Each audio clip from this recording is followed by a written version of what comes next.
Hi, Mickey class. It's time for another Magic Treehouse story. Today I am going to be reading book number 9, Dolphins at Daybreak.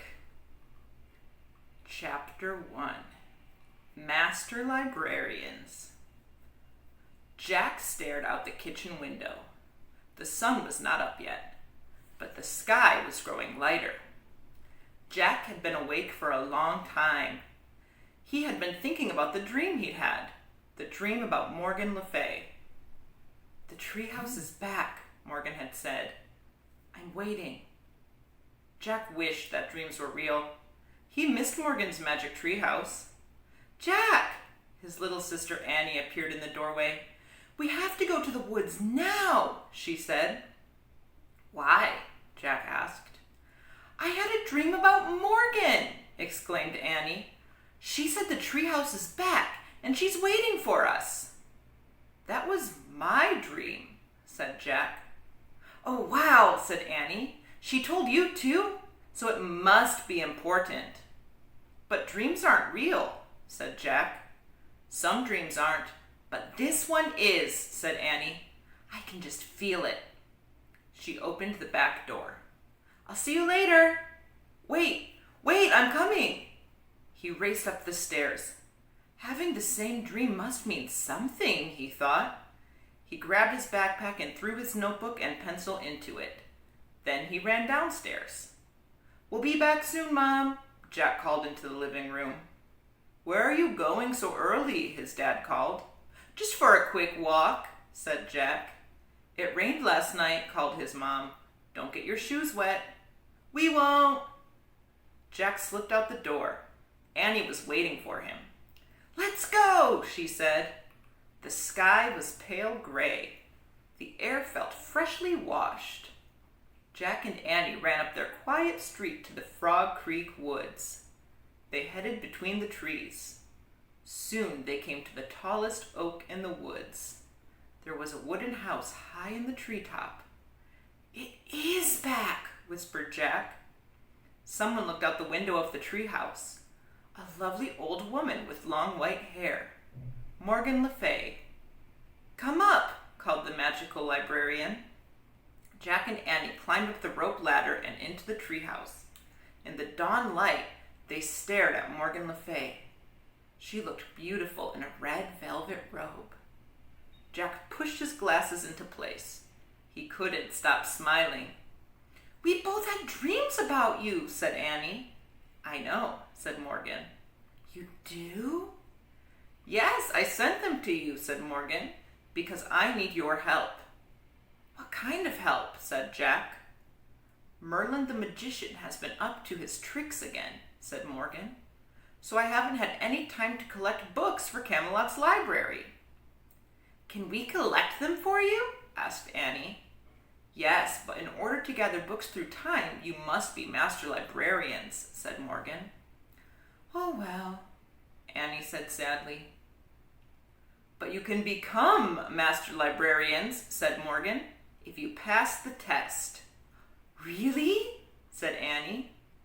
"What kind of test?" Jack asked. "You must show that you know how to do research," said Morgan, "and show that you can find answers to hard questions." "How?" said Annie. "By solving 4 riddles," said Morgan. She reached into the folds of her robe and pulled out a rolled-up paper. "The first riddle is written on this ancient scroll," she said. "This book will help you find the answer." She held out a book. On the cover were the words, "Ocean Guide." "This is where you have to go," said Morgan. "The ocean! Oh boy," said Annie. She pointed at the cover. "I wish we—" "Stop!" Jack grabbed Annie's hand. "How will we know if we found the right answer to the riddle?" he asked Morgan. "You will know," Morgan said mysteriously. "I promise you will know." Jack let go of Annie's hand. She pointed again at the cover and finished her wish. "I wish we could go there." The wind started to blow. "Are you coming with us, Morgan?" Jack said. Before Morgan could answer, the treehouse started to spin. Jack squeezed his eyes shut. The treehouse spun faster and faster. Then everything was still. Absolutely still. Jack opened his eyes. Morgan Le Fay was gone. Only the ancient scroll and the ocean book were left in her place. Chapter 2. The Reef. A breeze blew through the window. Seagulls cried. Waves lapped the shore. Annie picked up the riddle scroll. She unrolled it. Together, she and Jack read the riddle. Rough and gray as rock, I'm plain as plain can be, but hidden deep inside, there's great beauty in me. What am I? Let's go find the answer, said Annie. She and Jack looked out the window. The treehouse wasn't in a tree. It was on the ground. Wait a moment. Why is the ground pink? Said Jack.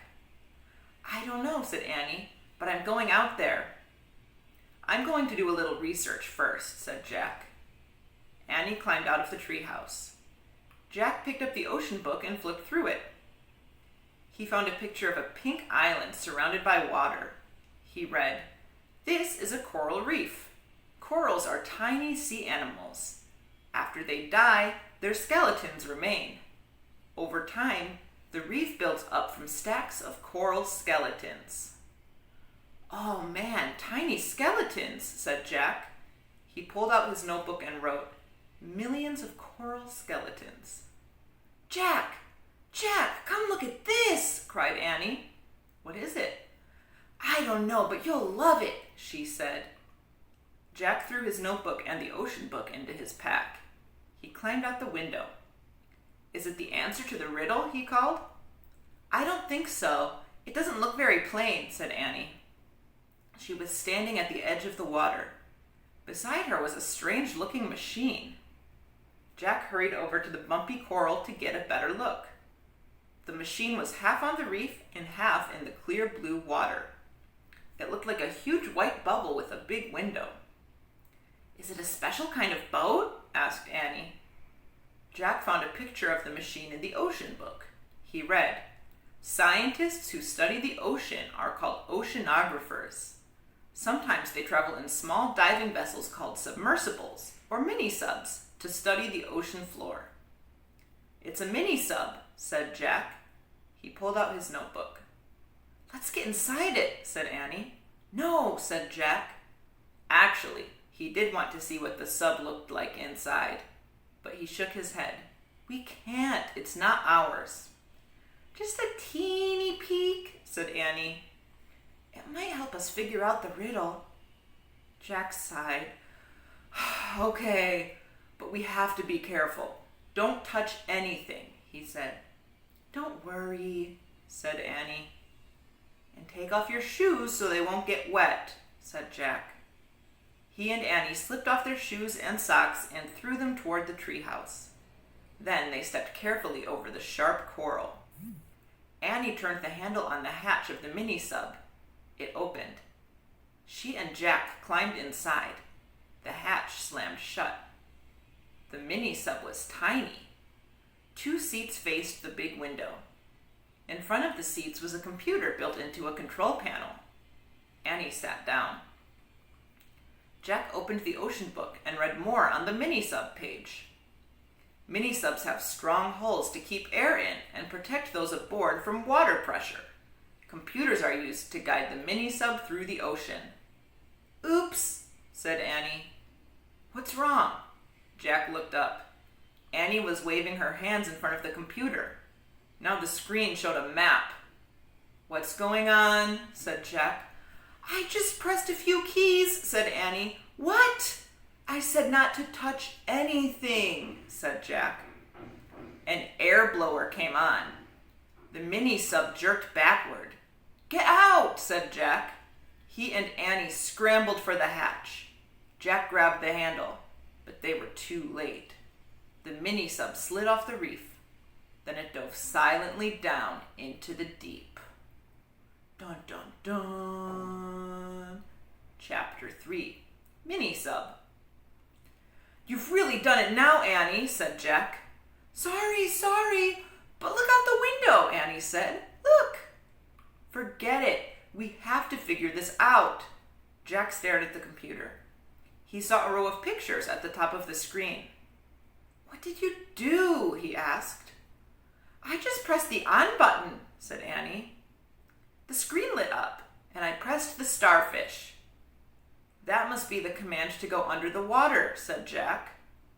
"Yeah, then the map came on," said Annie. Okay, the map shows the reef," said Jack. "Look, there's the mini-sub on the map. It's moving away from the reef." "It's like a video game," said Annie. "I bet I know what to do." Annie pressed a key with an arrow pointing right. The mini-sub on the screen moved right. The real mini-sub turned to the right also. "Great," said Jack with relief. "You pressed the arrows to steer the mini-sub. So now we can go back."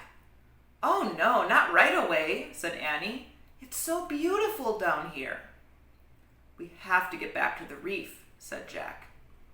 His eyes were still glued to the computer screen. "What if the owners find it gone?" "Look out the window," said Annie. "Just for one teeny second." Jack sighed.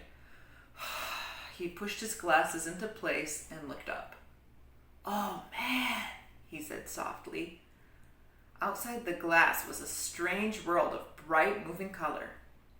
It looked like another planet. The mini-sub was moving past red, yellow, and blue coral, past little coral mountains, valleys, and caves, past fishes of every color and size. "Can't we stay a little while? The answer to Morgan's riddle must be here," said Annie. Jack nodded slowly. She might be right, he thought. Besides, when would they ever get to visit a place like this again? Chapter 4. Fish City. There were fish everywhere, floating over the swaying seagrass, eating on the white sandy bottom, peeping out of coral caves. Some kinds of coral looked like blue fingers or lacy fans. Others looked like deer antlers or lettuce leaves or mushrooms or trees. Jack read in the book. Coral reefs are only found in warm tropical waters. Nearly 5,000 different species of fish live around coral reefs in the Indian and Pacific Oceans. Jack pulled out his pencil and notebook. He started to write a list. Coral reef research. Warm water. Over 5,000 kinds of fish. "Look," said Annie. The sub floated past a huge starfish, then a pink jellyfish, then a blue seahorse. Jack added to his list. Starfish, jellyfish, seahorses. "What is that?" said Annie.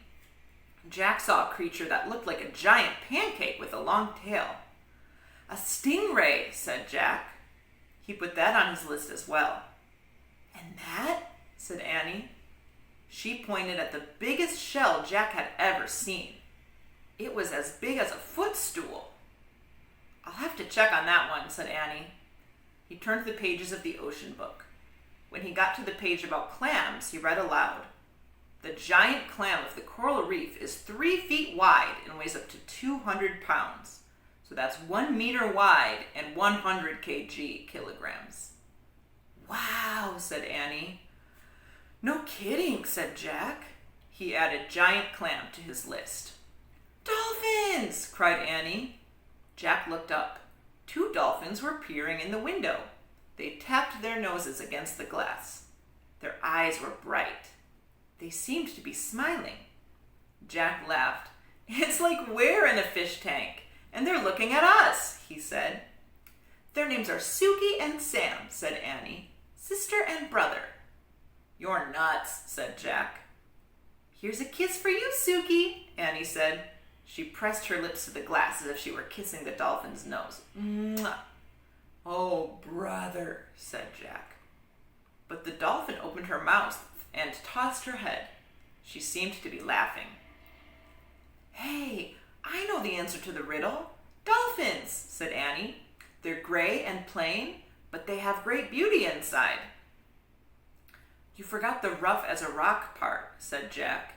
Dolphin skin looks smooth and slippery. Oh, right, said Annie.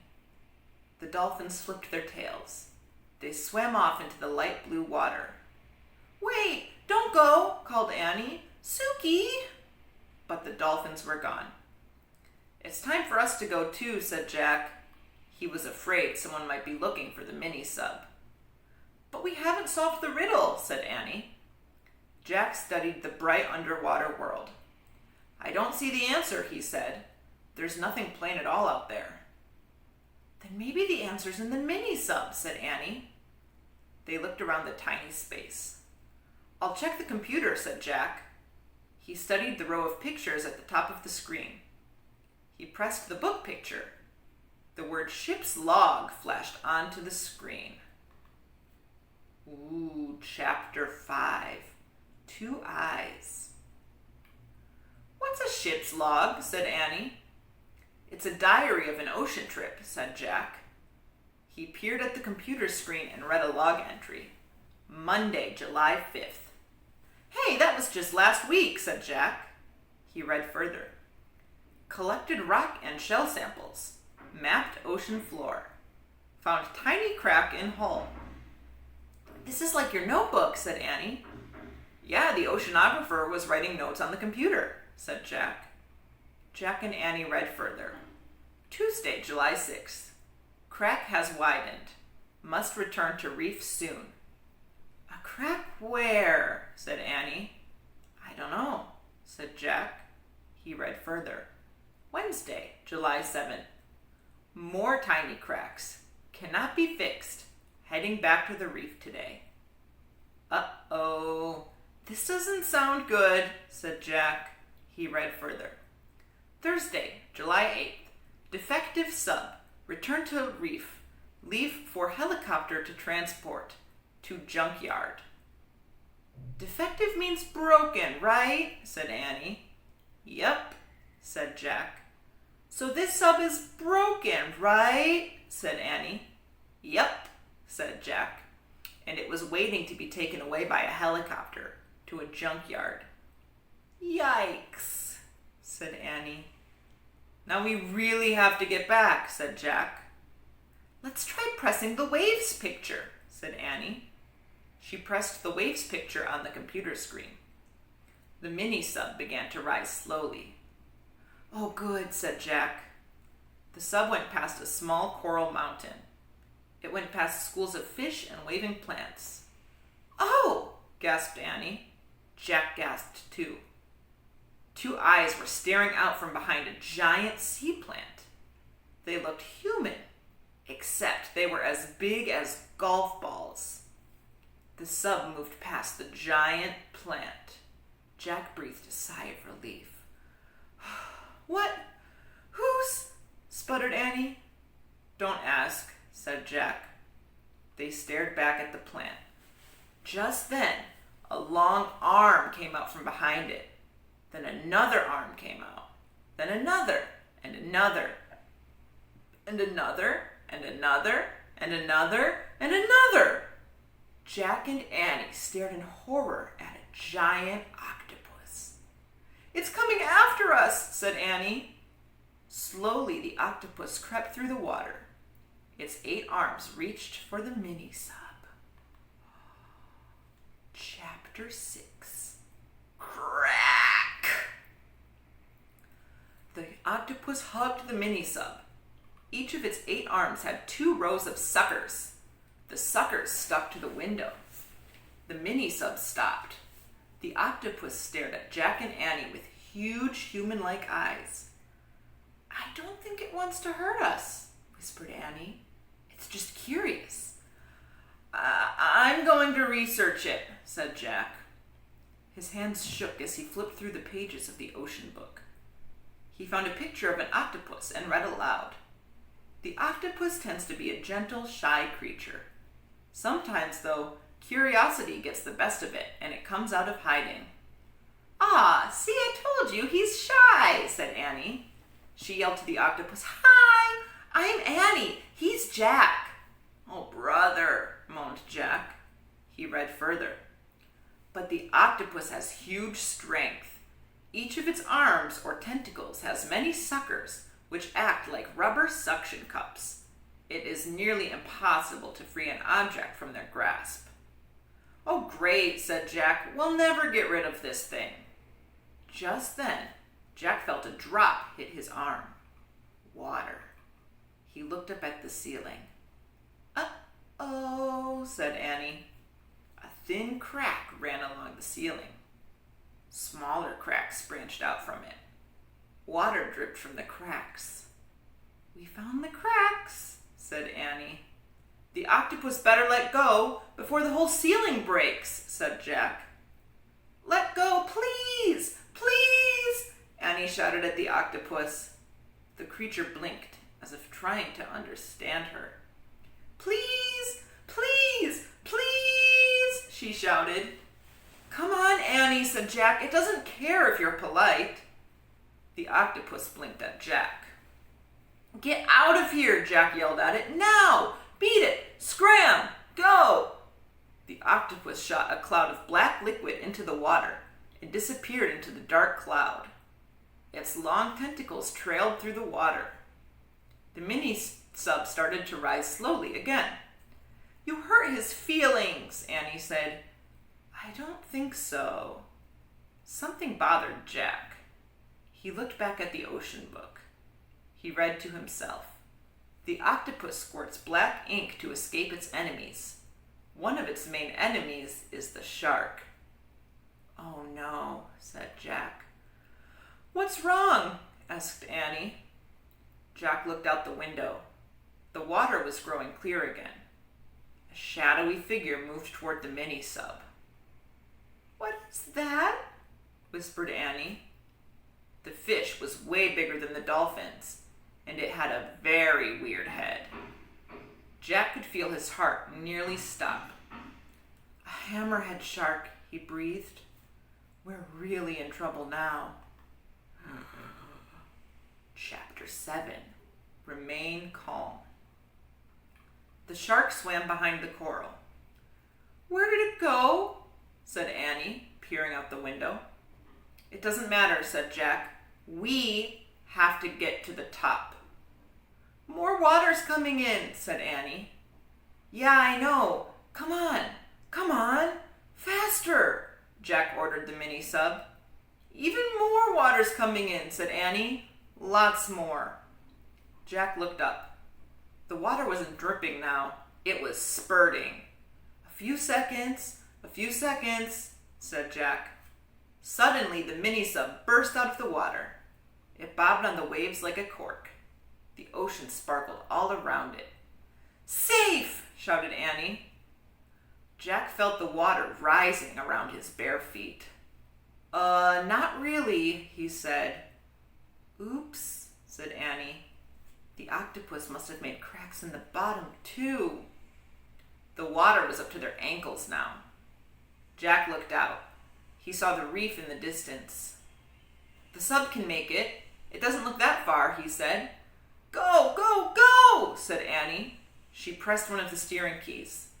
Suddenly, the screen went blank. "What's happening?" said Jack. Annie pressed the key again. Then Jack pressed the other pictures. Nothing happened. "It's dead," said Annie. "Oh, great," said Jack. Now the water was up to their knees. "I guess we'll have to swim," said Jack. He took a deep breath. "Right," said Annie. "It's a good thing we had swimming lessons this summer." "Right," said Jack. "And it's a bad thing we just saw a shark." Jack quickly found a picture of the shark in the book. He read aloud, "If you ever see a shark in the water, don't splash. Swim calmly away." Jack closed the book. "We better do the breaststroke," said Annie, "so we won't splash." "Yep, and stay close," said Jack. "Very close," said Annie. Her eyes were wide, but she seemed very calm. Jack took a deep breath. He tried to be calm too. He calmly took off his glasses. He calmly put them and the book into his pack. He calmly put his pack on his back. Annie opened the hatch. "Be calm," Annie said. She slipped out of the mini-sub. "Help," Jack said calmly. He held his nose. Then he calmly lowered himself into the ocean. Let's see if they can get away from the shark. Chapter 8, Swim for Your Life. Jack moved his arms slowly. He moved his legs slowly. He gently pushed the water out of his way as he did the breaststroke. Calm, calm, he told himself. Annie swam beside him. They headed for the reef. All was calm. Then Jack saw something out of the corner of his eye. A dark fin was zigzagging through the water. It was heading toward them. Jack wanted to splash. He wanted to yell, but he remembered. Calm. I better not tell Annie, he thought. She'll stay calmer if she doesn't know. He began to swim faster, then faster. Annie went faster too. They both swam as fast and as calmly as they could. Sometimes Annie went even faster than Jack, which made him swim faster and faster. Jack was so scared that he wasn't tired at all. He was swimming for his life and for Annie's life too. He didn't look back to see if the shark was still there. He didn't want to know. He just kept his eye on the treehouse in the distance, and he kept swimming. Jack and Annie swam and swam and swam. It took forever for the treehouse to just get a little closer. Jack realized the reef was farther away than he had thought. He kept swimming, but his arms and legs felt heavy. Annie was struggling too. "Float," she said. "Float." Jack and Annie turned on their backs. They floated the way they had learned in swimming class. "We'll just rest for a minute," Jack thought. "Then we'll keep going." But the more Jack floated, the more tired he felt. Soon, he was too tired even to float. He started to sink. Then he felt something. His heart stopped. Something pushed at him in the water. It was slippery and alive. Had the hammerhead caught up with them? Jack shut his eyes and waited for the worst. He waited and waited. Finally, he opened his eyes. In front of him was a shiny gray head. A dolphin's head! The dolphin pushed Jack with its nose. It made happy clicking sounds. "Hooray!" cried Annie. Jack looked over at her. She was clinging to the fin of another dolphin. Her dolphin was moving through the water. Jack grabbed the fin of his dolphin. Then the two dolphins swam smoothly through the water, pulling Jack and Annie toward the reef. Chapter 9. Ouch! The sun shone on the ocean. It sparkled like a diamond. Jack felt safe now. His dolphin was taking good care of him. The dolphins slowed down as they neared the reef. Jack lowered his feet. He felt the bumpy coral. He let go of the dolphin's fin and stood up in the water. Annie stood too. Then she threw her arms around her dolphin and gave her a big hug. "Thank you, Suki," she cried, and she kissed the dolphin's nose. Mwah! Suki tossed her head and clicked at Annie. "Kiss Sam now," Annie said to Jack. "You're nuts," said Jack. But Sam nuzzled Jack's head. Then he put his flippers around Jack's neck. Jack couldn't resist. He threw his arms around the dolphin and gave him a quick kiss. Sam nodded and made clicking sounds like laughter. Then he turned to Suki. The two dolphins chattered to each other for a moment. They nodded at Jack and Annie and swam gracefully away. "Bye, Suki! Bye, Sam!" Annie shouted. "Thanks!" Jack shouted. The dolphins leapt high into the air. Then they dove back into the water with a splash. Jack and Annie laughed. "I wish we could swim like that," said Jack. Jack and Annie watched the dolphins until they disappeared. "I miss them already," Annie said softly. "Me too," said Jack. He sat down in the shallow water. "I'm really tired," he said. Annie sat beside him. "Me too," she said. The warm water lapped around their shorts and t-shirts. Jack pulled off his pack. He took out his glasses and put them on. They were blurry with water. "Guess what?" said Annie. "What?" said Jack. "I saw the shark when we were swimming," Annie said, "but I didn't tell you. I wanted you to stay calm." Jack stared at her. "I saw it too. I just swam faster so you would swim faster." "And I swam faster so you would swim faster," said Annie. "I guess we swam double fast then," Jack said. He shook his head with wonder. "What now?" said Annie. "We go home," said Jack. "But we haven't solved Morgan's riddle yet," said Annie. Jack sighed. He pulled his notebook out of his pack. It was soaked. He pulled out the ocean book. It was soaked too. "We failed," he said. "My research is all wet. We'll never be master librarians now." Jack put everything away. "Let's go," he said sadly. He stood up. Then he started across the pink reef toward the treehouse. Annie followed him. "Ouch!" Annie said. "What's wrong?" Jack looked back. "I stepped on something." Annie bent down to rub her foot. "What?" said Jack. "A shell?" "Yeah, this." She picked up a large gray shell. "Boy, is it rough. Rough and gray as a rock. And plain as plain can be," whispered Jack. They had found the answer. The shell looked like a clamshell, only bigger and with more ridges. "How could this ugly shell be the answer to the riddle?" said Annie. "What about the part that says, 'There's great beauty in me'?" "Wait, research," said Jack. He opened the soaked ocean book. The pages were stuck together, but he was able to turn a few. He found a picture of the gray shell. Divers search for oysters in deep water, but sometimes oysters wash up on reefs or beaches. Inside some oysters you can find a pearl. The pearl's natural beauty makes it a treasure. "It must have a pearl inside it," said Jack. Annie peered into the crack between the two halves of the shell. "I can't see anything," she said. "How does a pearl get in there anyway?" Jack read aloud from the wet page. "Sometimes a grain of sand will get between the oyster's shell and its skin. This irritates the oyster, so it makes a pearly material to surround the grain of sand.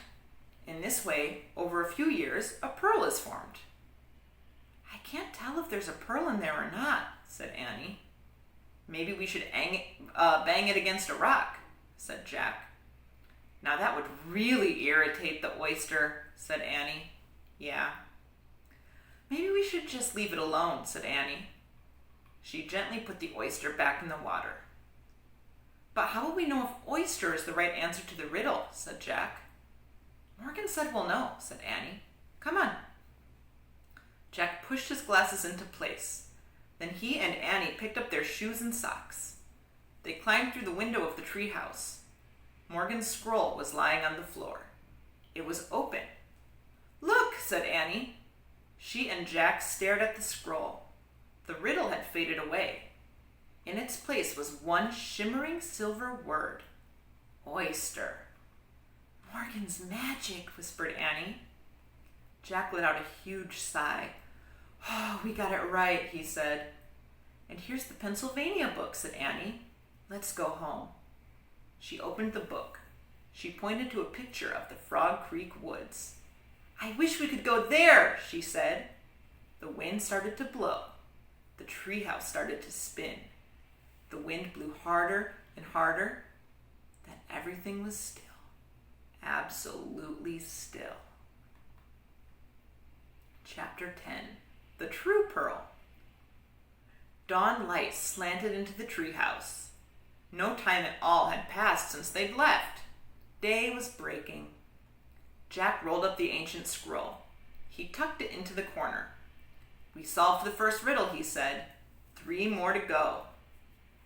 "I don't see another scroll," said Annie. "Maybe tomorrow we'll get the next riddle." "That's okay," said Jack. "I think I need to rest and dry out." His t-shirt and shorts were still soaked. His backpack, too. Only his shoes and socks were dry. "And This needs to dry out too, said Annie. She put the wet ocean book in a patch of sunlight. Then Jack and Annie climbed down the ladder. They walked through the woods, through leafy shadows and golden light. They left the woods and started down their street. You know, we should have found the answer to the riddle right away, said Jack. The oyster was on the reef all along. I know, but we wouldn't have had so much fun, said Annie. Fun? Said Jack. You call being squeezed by an octopus and chased by a shark fun? Don't forget the dolphins, Annie said simply. Jack smiled. Right, he said. The dolphins made up for everything. They were fun. I guess they were the true pearl in the oyster, said Annie. Yep, said Jack. I wonder what Sam is doing right now. Sam? Annie grinned at him. You're nuts, she said. They climbed their steps and went back into their house. We're back, Annie shouted. Did you get your shoes wet? Their mom called. Not one bit, called Jack. Then he and Annie slipped up the stairs to change their clothes. And that is the end of Dolphins at Daybreak, the 9th Magic Treehouse book. Thank you for listening to this story and watching this video, and I will see you soon. Bye-bye!